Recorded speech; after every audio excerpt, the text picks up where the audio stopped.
Hello, Leo. Welcome to your extended. All right. I'm just kind of chilling in your energy. The kitty is demanding all the pets. All right. So, in the YouTube portion of your reading, we were talking about how you're in the midst of an ending that you're kind of not really seeing the benefit of. And the I want to say this, the benefit of it is going to be reaching your I was going to say consciousness, but now because that moon energy is here, it's at least going to be hitting your subconscious. Bro, your subconscious very soon. And when we talk about what I've been like contemplating this wave energy that has been presenting itself lately.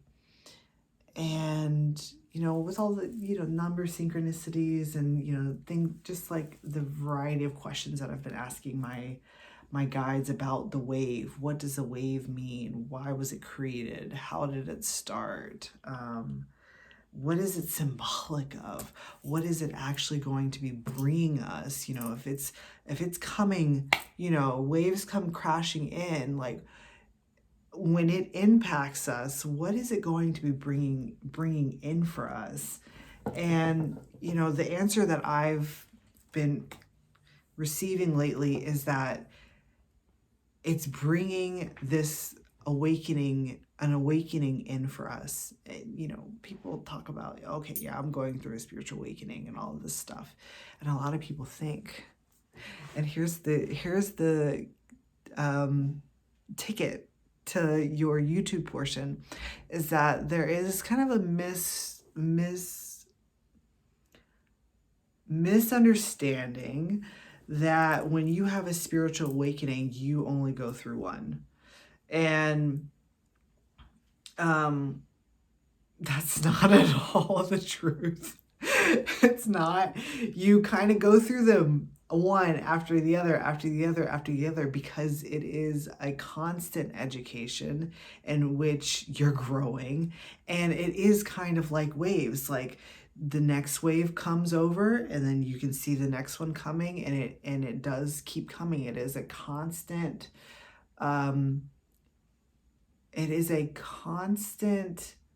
within this realm that we inhabit. It is a part of the nature of this realm. And that's what was kind of being presented earlier, is like you're trying to ask why the framework exists as it is, yet in order for you to kind of exist as you are, it's like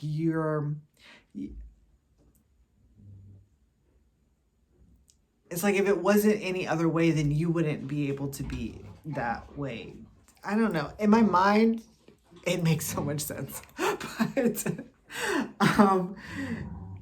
yeah, it's like trying to understand, why why does it have to be designed this way? And really the only answer that you can get is that it's because it's for the education purposes. There's something about that answer that feels very unfulfilling to you. That it's not enough of an answer. And I kind of feel like perhaps in retrospect, when you are out of the situation, when you have created enough time and space between that situation and the ever-present growth that you're going through, looking back on it, you'll see how the mechanism enabled you to get to a more elevated place of understanding. And that place of understanding is coming. So we're starting off the second row of your reading. And this elevated place of understanding is coming, it's coming through with the Selkie. And I say that it is an elevated space because it's almost like she's on an island, if you will. You know, this is where the water is. The water, I imagine that the water surrounds her, right? And now that she has the knowledge of knowing how to shift her skin, because this is like the Selkie is a creature that has the ability to shapeshift into a sea creature, right? She has the skin to be able to shift herself and essentially attuning herself with the water so that she can flow with the water, and flowing with the water. And here's another aspect that we have to understand too, is that when you are in the flow, in the water, you're experiencing the pull and the push. You're in the flow. That is a part of being in the flow. So the Selkie here is coming up as kind of like being able to see above that, being able to see above the water, being able to see the surface of the water. You know, she's looking down into the surface of the water. And now with this, you know, what's really interesting is what's coming out is actually now this is very interesting, because what's coming out is that now you're not in the flow, not in a bad way, or in a way that is, you know, like creating chaos or whatever. But like what it's speaking of is that you're actually above it. You're above the water, be that in vibration, or also because, you know, she does have the skin, she has the understanding of how to shapeshift, right?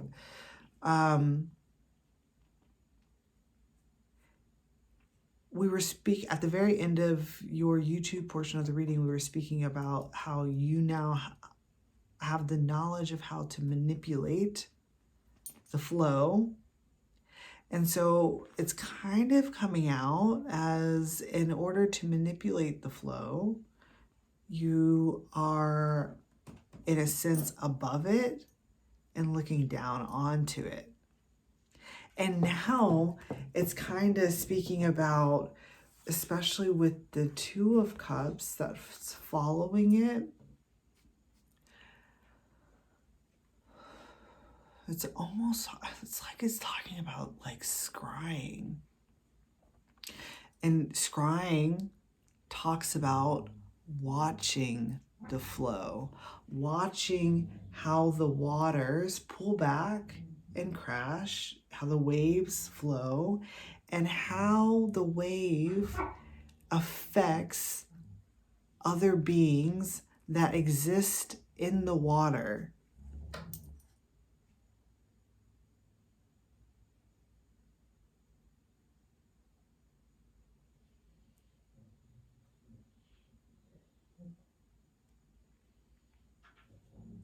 I'm pausing because I'm like, are we talking about beings that exist in the water, like as in like the Selkie energy, like, you know, mermaids?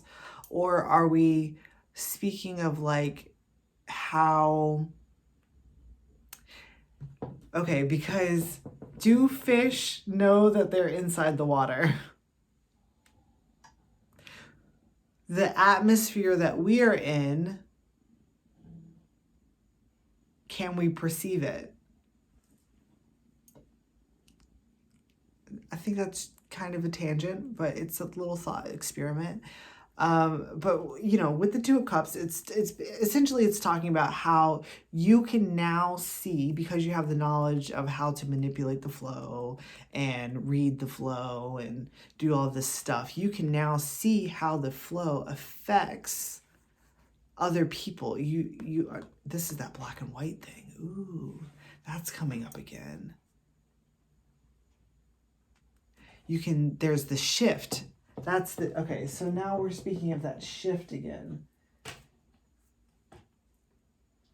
The shift, which was talking about the death energy, now it's talking about the shift of perspective, having a higher perspective over the situation in which you understand that you've learned critical lessons from this that you will be able to apply to future I keep wanting to say experiences, you know, or kind of like the flip side of it is like being almost like holding yourself in that Five of Cups energy.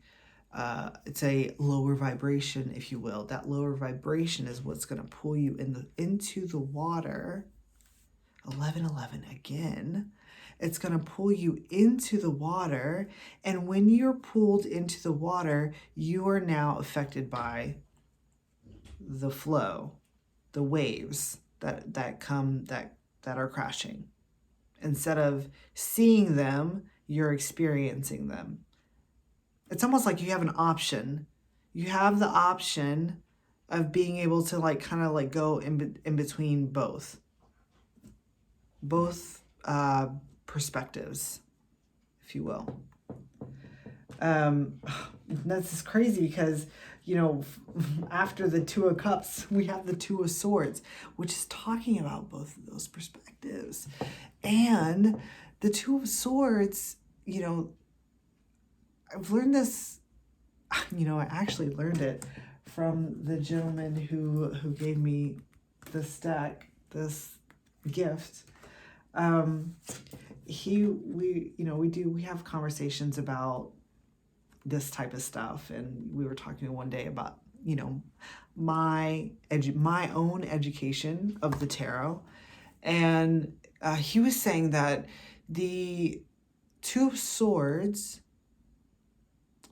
in order to make this decision, right, because the Two of Swords comes across as like a decision that needs to be made, but you don't know what to decide. You can't see the answer. And what he was explaining was that in order to see what decision is going to be the best decision for you, you know, that blinding has to happen. But the blinding is almost like symbolic of turning the mind off. It's talking about how this decision cannot be made with the sword energy. The sword is what's crossing it, right? And what it's crossing here is the heart, and which speaks of the Two of Cups. The cup energy is the heart energy. It's that love.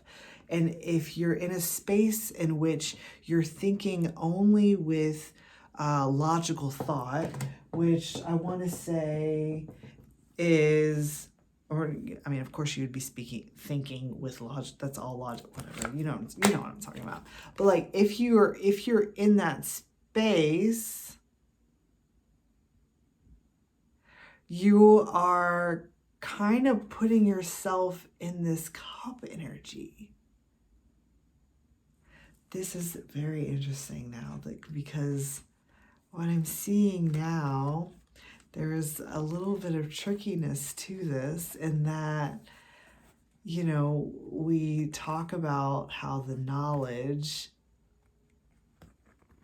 okay, I'm just to show you this, we're talking about how like perhaps this decision, the decision to, okay, the decision to have a higher perspective of the situation that ended. We were just speaking about how it can't be made with the mind. Now, yeah, it has to be made with the heart. That's what we were talking about, right? We were just speaking about how, you can't make that. You have to open the heart in order to make that decision, right? But here, it's speaking about if you were to open the heart, you're going to go into this Five of Cups energy. But if you were to stay in your mind, you'll understand this higher perspective. And that's the switch. It's almost like, I don't know how exactly to explain that. It's like, and I think that that's why you pull back the love. Are you pulling back? Yeah, or at least that. I think that that's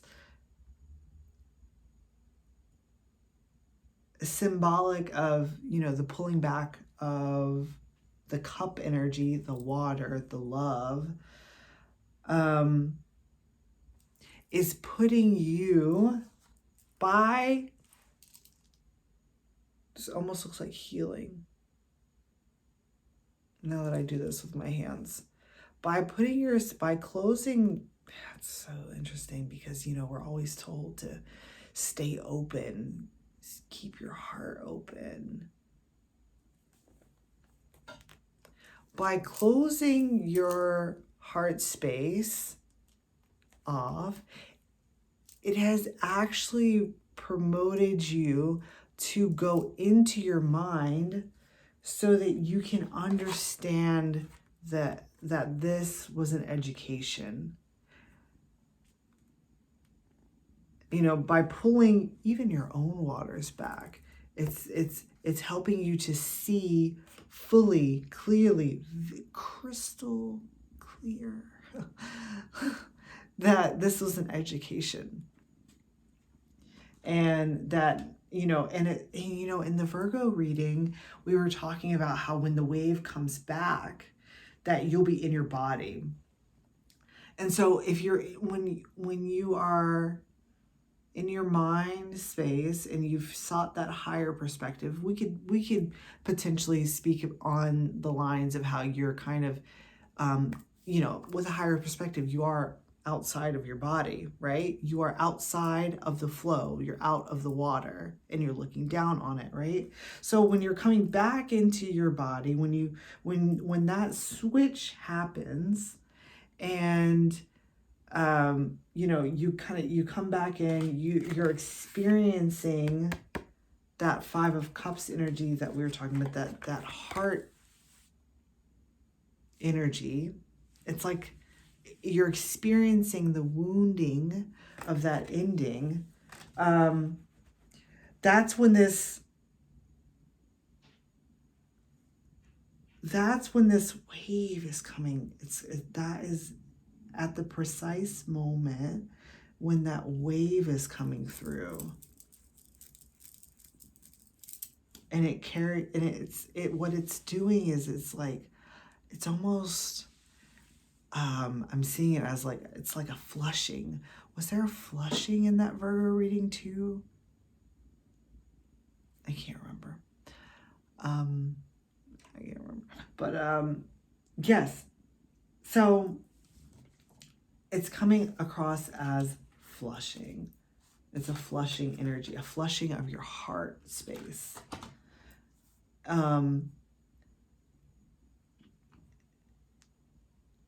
It's kind of like you want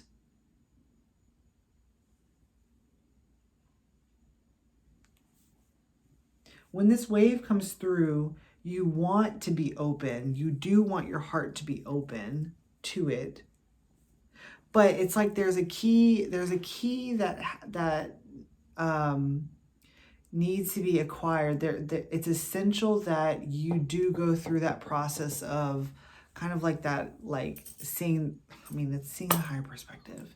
It's, kind of seeing how it's going to play, like this experience is going to affect you like positively in the future. And of course, that might take the time and space, to fully see it, but it's almost like you don't have to be there for very long.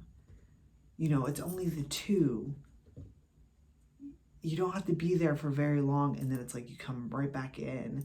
You're now back in experiencing the situation at hand, and then it's like that wave comes through, and when that wave comes through, you do want your heart to be opened, because it's going to allow like a flushing to take place.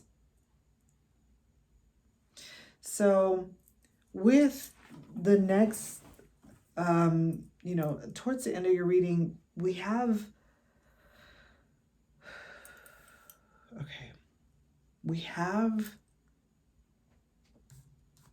the Emperor next.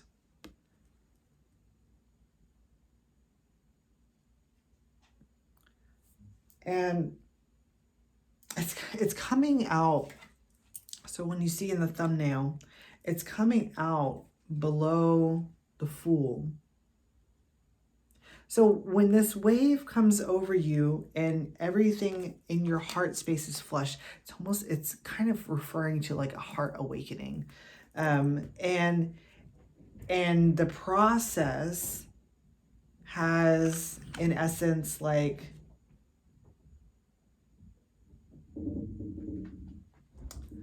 I want to say like completed, or, the wave has come through, everything has finally settled. This is you coming up as the Emperor energy. And, in the beginning we were talking about, it's like you're just ahead of the wave. It's kind of looking like you're running away from the wave. Almost like you want to maintain that higher perspective, the kind of like the Swords energy. And before we were talking about how the sword, it's very like, I don't know if this is actually where paradoxical, because if we're maintaining that higher perspective of the sword, and earlier we were speaking of how kind of like these karmic experiences are of that sword energy, it's like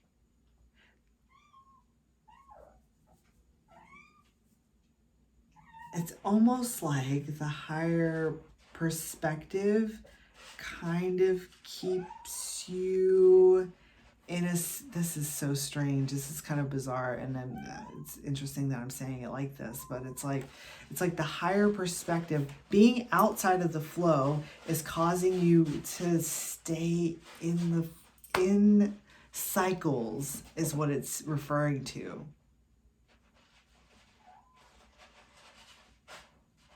Because it's almost like it's chasing you down.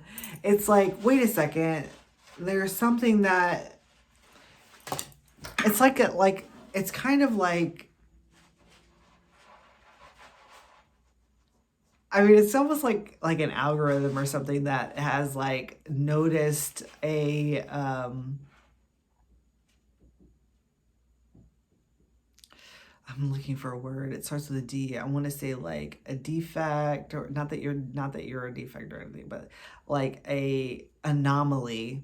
There we go. That's the word. It's almost like the thing has noticed, the framework has noticed an anomaly that is existing outside of the flow that it has created for the beings here to exist in. And because of that, it's almost like it's tracking you down.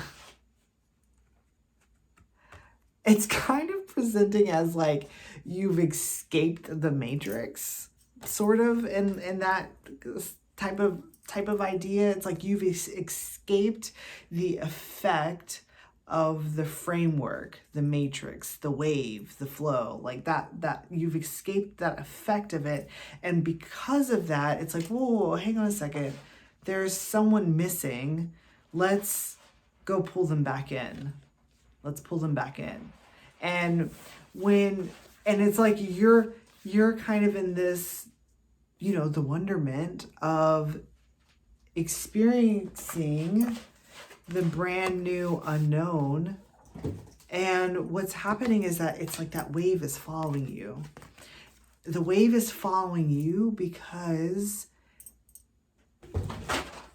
one, you're going through that education process in which you're learning all of these new things so that you can apply them to your next experiences. And it's also, in effect, what's wanting you to grow up. I'm seeing the, it's very interesting. It's kind of like that flip again. There's something about this flip. And I feel like a couple of readings ago, this must have been a couple months ago, I was talking about this flipping thing. And, we're talking about like growing up, but what I'm noticing here is like growing down.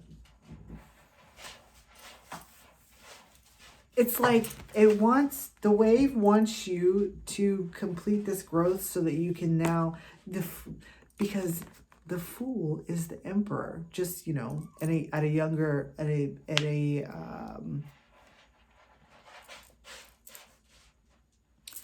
a more novice experience level, you know what I'm saying? So it's like, it wants you to grow up, but what it's causing you to do is go down. It's not growing down, it's causing you to ground, is what it is. This growing up process is causing you to ground your energy. This is beautiful. It's causing you to ground your energy into the star energy, which is like, speaking of grounding yourself, into the flow. It's grounding yourself into the flow. So you feel as though, in order to escape this, what we could call as a karmic cycle or something along those lines, in order to escape these cycles, your thought process, right? We're using our mind. Our thought process is to seek higher perspective, and that will pull you up out of the flow. It's going to pull you up and out, right? To where you can look down, you can read it, you can almost like manipulate it, you can see how it's affecting the people in your life. You can see how their reactions to certain things are almost like, I'm not going to say that their reactions are like unknown to them, but you can see how that flow is affecting the choices that they make, right? So that your thought process is to actually go up above the flow. And what this is actually talking about, and that's what's causing it to chase you. The wave is chasing you. And what this is speaking of is that really the answer is to ground yourself into the seabed with the star energy, because, she's got all the water in there, right? She's got the water in there. And it's saying that if instead you were to, this is the other side, right, of this perspective, if you will, you're thinking, okay, yeah, let's go up. If we go up and above the flow, we'll be, free of the matrix's influence, if you will. What this is saying, almost like if you ground yourself into the flow. I know I'm using flow and matrix interchangeably. It's kind of, the matrix is the housing of the flow, is more along the lines of what I mean. If you were to ground yourself into the flow, meaning that it's almost like an anchor, like putting an anchor down,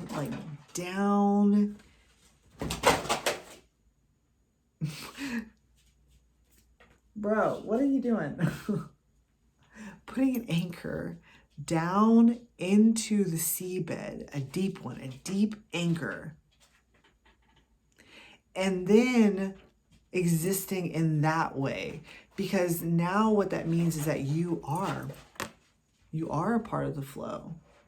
You are able to experience the waves pulling back and crashing. You know what I'm saying? You are able to read the flow and witness and see how others around you are affected by that flow, by the water.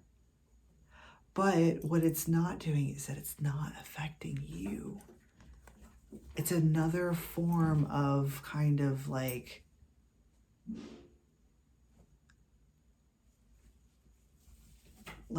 gaining that aspect of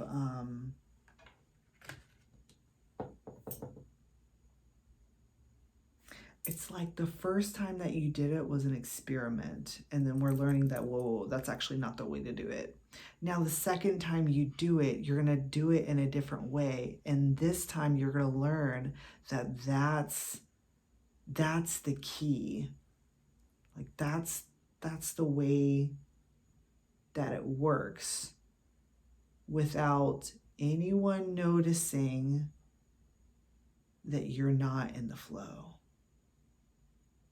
It's almost like now you have the ability to be able to watch everything moving around you. And it's almost like you're standing still, like anchored in, and it's like everything else is moving around you.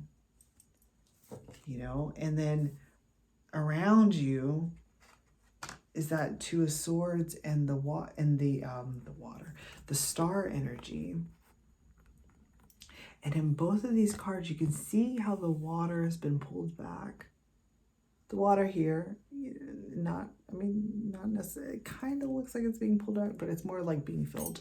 So it's like you're now anchored in to an experience where you can witness the water flowing away.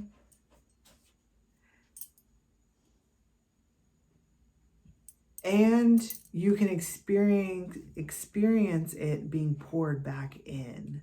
And you are staying solid and stable through the entire process. You're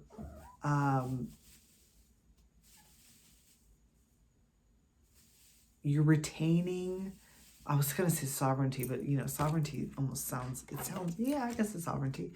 You're maintaining your sovereignty.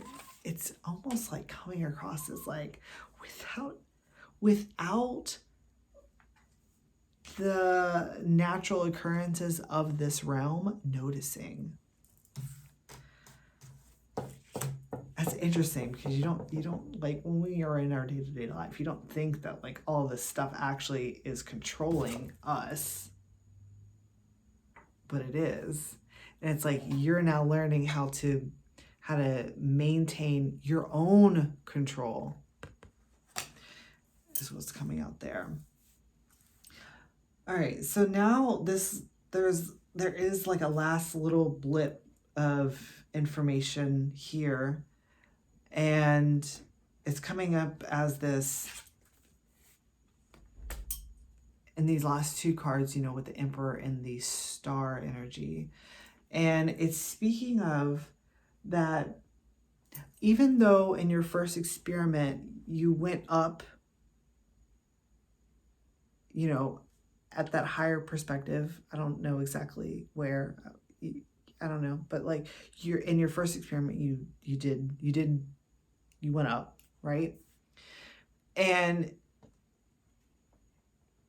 of course, we're following it up with like the upsetness, if you will, the Five of Cups energy. But this is saying that when you come back down, you're actually bringing star stuff with you.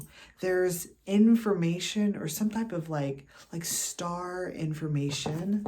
Hang on, that's what this is, right? It belongs here. There's something up that's outside of this space that you were able to get to, you know, when you were not in the flow, you acquired it and you pulled it back in. It's talking about how you're grounding star energy. That is